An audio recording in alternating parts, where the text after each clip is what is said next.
अस्सलाम वालेकुम students, welcome to lecture number 15 of fundamentals of auditing.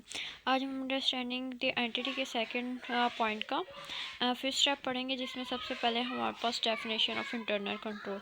Internal control हमारे पास एक ऐसा प्रोसेस है जिसे जो डिज़ाइन करने वाले पार्टीज़ हैं उसमें हमारे पास गवर्नर्स लाइक ओनर्स, मैनेजर्स और अदर पर्सनल्स आते हैं, ठीक है, जो इस सिस्टम को डिज़ाइन करते हैं। और ये जो सिस्टम है इसका फंक्शन क्या है, ये reliability of financial reporting provide करता है, effectiveness, efficiency of operations and compliance with applicable laws and rule. मतलब ये कंपनी के तमाम एम्प्लॉयज़ वगैरह को एक्यूरेट फाइनेंशियल रिपोर्टिंग करने, कंपनी के ऑपरेशंस को इफ़ेक्टिवली परफॉर्म करने और तमाम रूल्स एंड रेगुलेशंस को फॉलो करने में हेल्प देता है, ठीक है। नेक्स्ट है हमारे पास कंपोनेंट्स ऑफ इंटरनल कंट्रोल। इसमें हमारे पास 5 कंपोनेंट्स आते हैं। अब ये 5 हमारे पास नीचे डिटेल से एक्सप्लेन किए गए हैं, ठीक है। सबसे पहले हमारे पास कंट्रोल इन्वायरमेंट। कंट्रोल इन्वायरमेंट में हमारे पास कौन कौन सी चीज़ आती हैं, कम्युनिकेशन एंड इन्फोर्समेंट, ठीक है। एथिकल वैल्यू लाइक जो कंपनी के एम्प्लॉयज़ हैं उनका बिहेवियर्स वगैरह। कमिटमेंट टू कॉम्पिटेंस, जो आपके वर्क है उसको एफिशिएंटली परफॉर्म करना, ठीक है।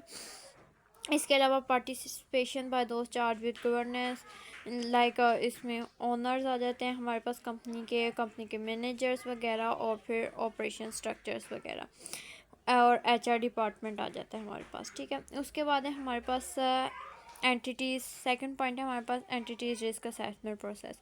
रिस्क असेसमेंट प्रोसेस में हमने बिजनेस के ऐसे रिस्क को असेस करना होता है, फाइंड आउट करना होता है जिससे कंपनी की फाइनेंशियल रिपोर्टिंग पर असर हो रहा हो, ठीक है।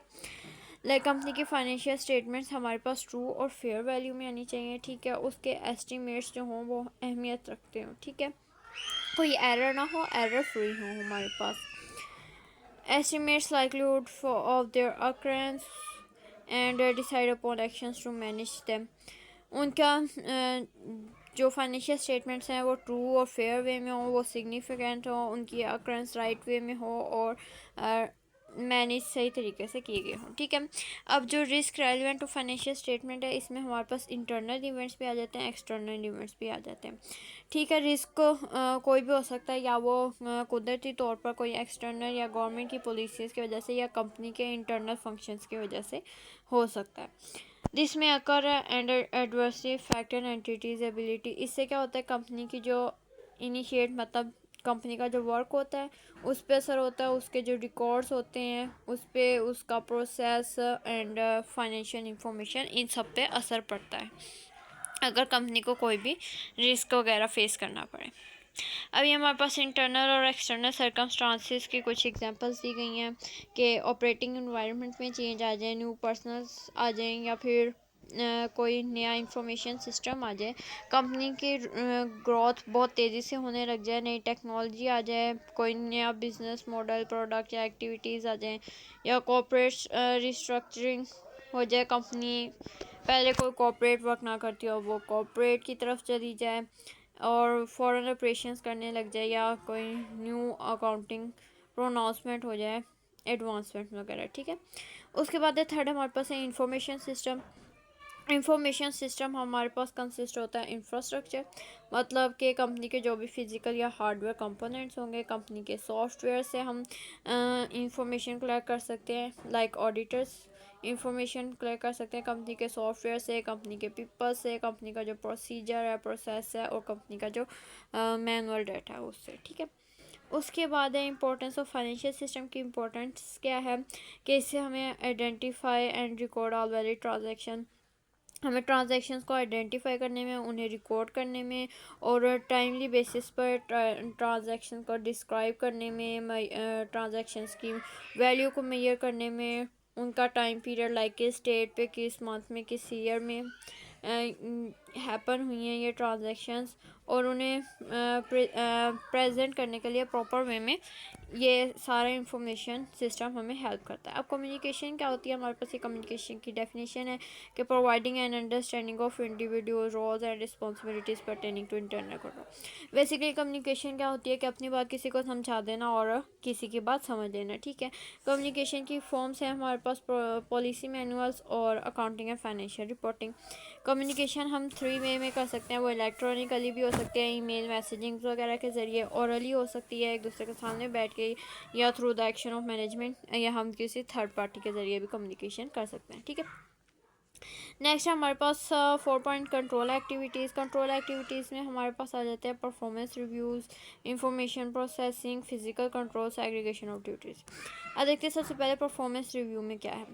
परफॉर्मेंस रिव्यू में हमारे पास है कि कंपनी के जो भी पर्सनस वगैरह हैं उनकी परफॉर्मेंस को रिव्यू करना, एनालाइज करना, और इसके अलावा budgeting, forecasting like future planning वगैरह, और प्रेयर प्रेयर परफॉर्मेंस लाइक जो कंपनी पिछला साल जो गुजरा है उसकी निस्बत अब कंपनी में कितनी एडवांसमेंट्स हुई हैं, या कोई किस तरह के चेंजेस वगैरह हैं, ठीक है।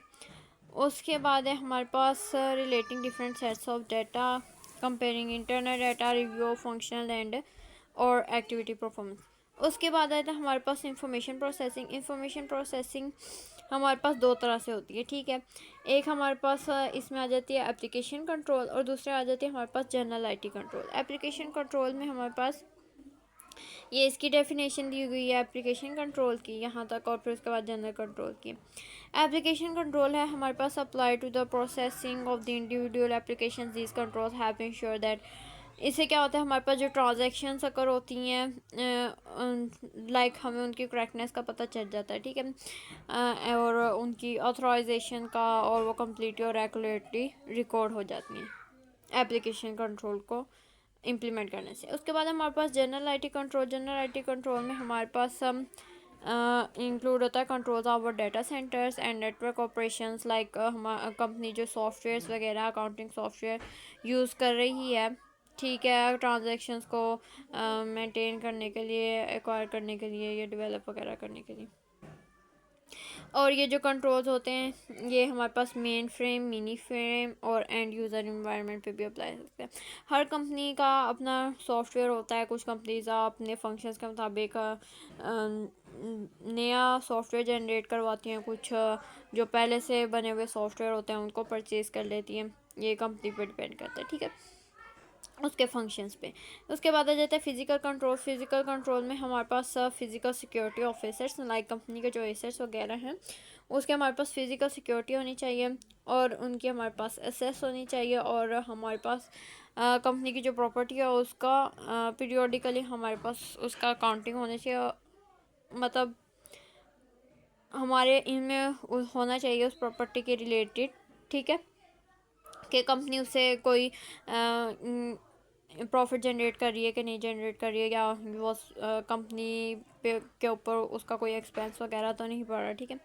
उसके बाद है सेग्रीगेशन और ड्यूटीज़। सेग्रीगेशन और ड्यूटीज़ में हमारे पास होता है कि हम डिफरेंट पीपल्स को उनकी रिस्पॉन्सिबिलिटीज़ वगैरह असाइन करें, ठीक है, like authorising transaction, recording transaction, किसने ट्रांजेक्शन्स को प्रोसेस करना है, किसने उन्हें रिकॉर्ड करना है, और फिर डिफरेंट एसेट्स वगैरह की कस्टडी वगैरह, एसेट्स की जो हमारे पास रिकॉर्ड है वो किसने रखना है, ये वो सारा कुछ, ठीक है। उसके बाद हमारे पास monitoring of control. The auditor should obtain an understanding of the major types of activities.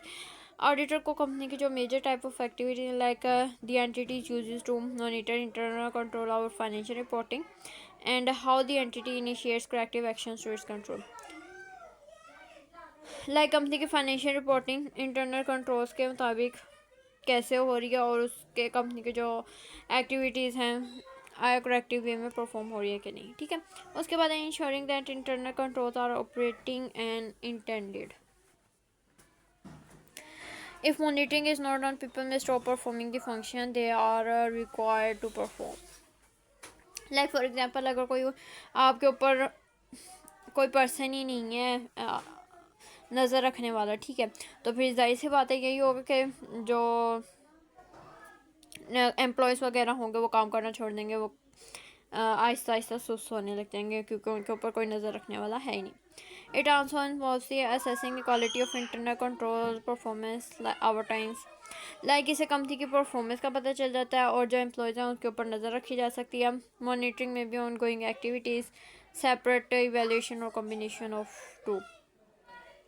एक ऑन गोइंग एक्टिविटी है, और इससे कंपनी के फंक्शंस को इवेल्यूएट भी किया जा सकता है, ठीक है। उसके बाद है मॉनिटरिंग। मॉनिटरिंग में हमारे पास वही सुपरवाइजन हो जाती है कि एम्प्लॉयज़ के ऊपर कोई ना कोई पर्सन होना चाहिए, लाइक मैनेजर्स वगैरह या ओनर।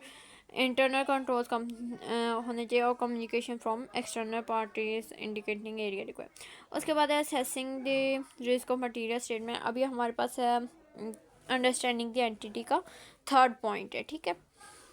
ऊपर सारा सेकंड पॉइंट एक्सप्लेन हुआ बस। अब है identify assessing the risk of material misstatement, मतलब मादी गलतियों का जो हमारे पास रिस्क वगैरह है उनको असेस करना।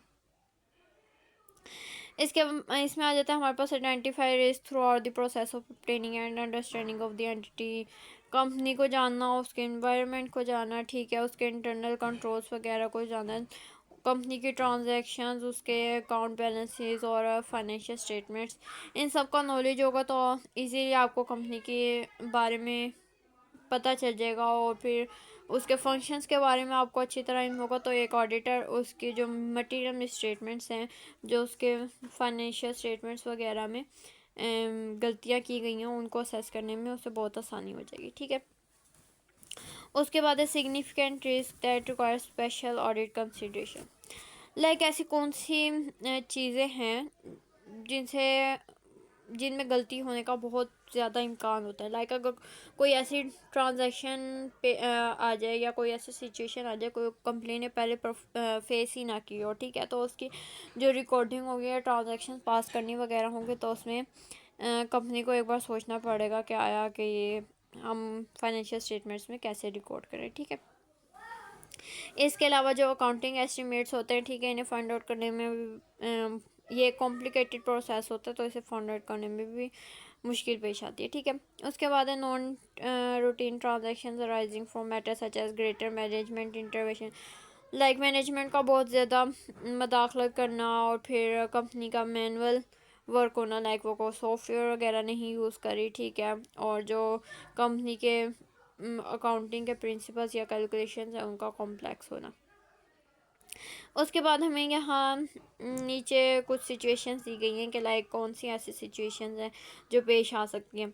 लाइक कंपनी जो है पहले वो मैनुअल वर्क कर रही है, ठीक है, अब कंपनी ने आईटी सिस्टम इंस्टॉल करवा लिया, ठीक है, जिससे वो कंपनी ने जितनी भी परचेजेस करनी होती हैं वो सारी उस सॉफ्टवेयर के ज़रिए होती हैं, ठीक है। ऑटोमेटिकली वो परचेजेस कंपनी के स्टॉक को देखते हुए न्यू परचेजेस परफॉर्म करता है, ठीक है, और उसके साथ साथ वो अकाउंट्स पेबल्स और डिफरेंट बिल्स वगैरह रिसीप्ट्स वगैरह भी खुद ही जनरेट करता है, ठीक है। एक ही हो गई और एक ही हो गई कि कंपनी जो अपनी सर्विसेज प्रोवाइड कर रही है, ठीक है, वो इलेक्ट्रॉनिक मीडिया के ज़रिए प्रोवाइड करने शुरू कर देती है, ठीक, लाइक ऑनलाइन प्रोवाइड करना लग जाती है अपनी सर्विसेज, ठीक है, फिज़िकल के बजाय। इसमें भी क्या होगा कि जो ऑटोमेटिकली ट्रांजैक्शंस वगैरह रिकॉर्ड होनी शुरू हो मतलब ऑटोमेटिकली ट्रांजैक्शंस रिकॉर्ड होने लग जाएंगी। और फिर जो फाइनेंशियल स्टेटमेंट्स हैं इस पे भी मतलब असर पड़ेगा। लाइक कंपनी पहले मैनुअल वर्क कर रही थी, फिजिकली सर्विसेज दे रही थी, अब उसने सोचा कि वो उसे ऑनलाइन सर्विसेज देनी चाहिए, आईटी सिस्टम इंट्रोड्यूस करवाना चाहिए, ठीक है। तो इस तरह ट्रांजैक्शन में फिर कॉम्प्लिकेशन आ जाएगी क्योंकि कंपनी ने पहले ऐसे कोई काम किया ही नहीं। उसके बाद है हमारे पास फोर्थ पॉइंट है कम्युनिकेशन विद दोस्त start with governance and management.